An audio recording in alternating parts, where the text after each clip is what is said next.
नमस्कार, मैं अवनीश वैद आप सभी लोगों का एक बार फिर से स्वागत करता हूं। कोविड-19 कोरोना लॉकडाउन के बाद आज हमें जो सबसे कॉमन वर्ड सुनाई देता है it is GDP.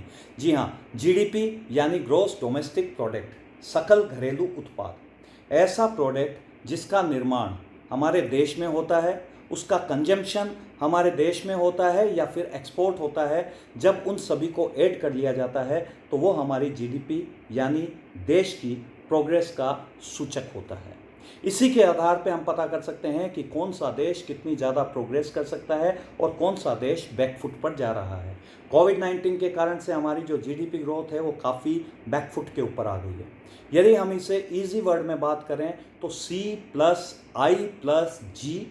Bracket X-M यानी आपका जो कंजम्पशन है प्लस इन्वेस्टमेंट है प्लस गवर्नमेंट एक्सपेंडिचर है प्लस एक्सपोर्ट माइनस इंपोर्ट, इसको जब आप कैलकुलेट करते हैं तो इसी से आपकी जो है जीडीपी वो निकल जाती है। बहुत सिंपल सा तरीका है। जीडीपी देश की जो इकोनॉमी है, जो ग्रोथ है, उसको शोकेस करता है।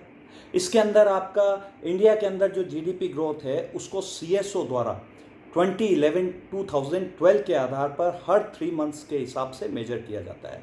ये लेबर, लैंड, कैपिटल यानी वेजेस, रेंट, इन्वेस्टमेंट और जो मैनेजमेंट होता है उसके आधार पर नापी जाती है। ये टैक्सेस से पहले कैलकुलेट होती है और इसको हम लोग नेट नेशनल इनकम के नाम से भी जान सकते हैं। जीडीपी से देश की इकोनॉमी हेल्थ का पता लगता है। जीडीपी जो इकोनॉमी है हमारा, इसका इंडिकेटर है। वर्ल्ड के अंदर इसकी शुरुआत सबसे पहले यूएस में हुई थी 1934 से लेकर 1942 तक। इंडिया के अंदर इसे फर्स्ट टाइम 1950 के अंदर नापा गया था। आज जो जीडीपी है इसकी मॉनिटरिंग आईएमएफ यानी इंटरनेशनल मॉनिटरिंग फंड द्वारा की जाती है। बड़ा सिंपल सा तरीका है। अपने देश के प्रोडक्ट और सर्विसेज वो उसके इस्तेमाल और एक्सपोर्ट से जीडीपी बनती है ताकि देश का पैसा देश के काम आए। जो देश का पैसा बाहर जाता है वो जीडीपी में आपके काउंट नहीं होता, लेकिन बाहर जाकर जिसका पैसा वापस रिटर्न में इंडिया में आ जाता है इसका मतलब वो जीडीपी में काउंट होता है। ग्रोथ जो है वो जो क्वार्टरली बेसिस के ऊपर आपकी नापी जाती है। यदि हम बात करते हैं 2018-19 की, तो हमारी जो जीडीपी ग्रोथ थी वो सबसे बड़ा हमारा जो आज इंडस्ट्री है वो है एग्रीकल्चर।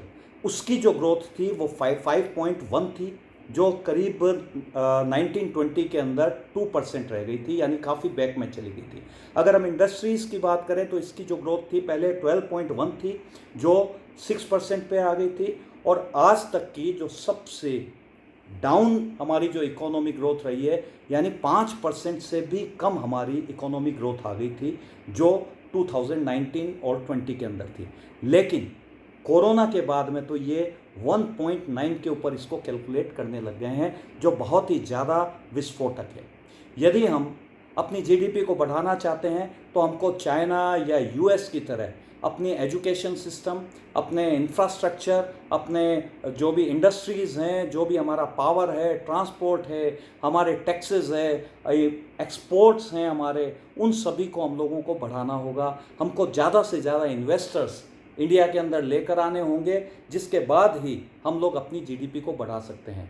यदि आप अपने वर्ल्ड के अंदर ज़्यादा से ज़्यादा ग्रोथ करना चाहते हो, यदि हमारे वर्ल्ड के अंदर हमको ज़्यादा से ज़्यादा अमीर बनना है, तो इसका मतलब हमारा जो ग्रोथ का जो जीडीपी है उसको हमको बढ़ाना होता है।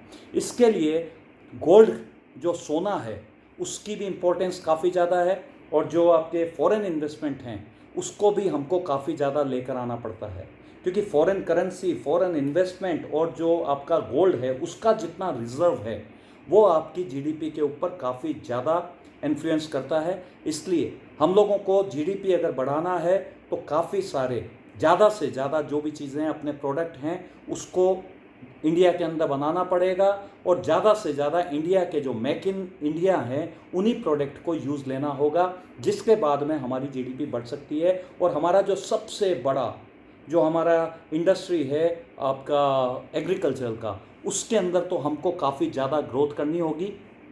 उसके बाद ही हमारी जो इकोनॉमी है वो फर्श से अर्श पर आ सकती है। जी हाँ, यदि आपको मेरे इस वीडियो पसंद आया है, इससे आपको कुछ नॉलेज बढ़ी है, तो प्लीज़ इसे लाइक कीजिए, शेयर कीजिए और यदि आप मेरे कोई दूसरे वीडियो भी देखना चाहते हैं तो AVNISH अवनीश BAID वैद यानी अवनीश वैद टाइप कीजिए और आपको लाइन से मेरे काफ़ी सारे वीडियोस नज़र आएंगे और उसके आधार पर आप उनको शेयर कीजिए। Thank you.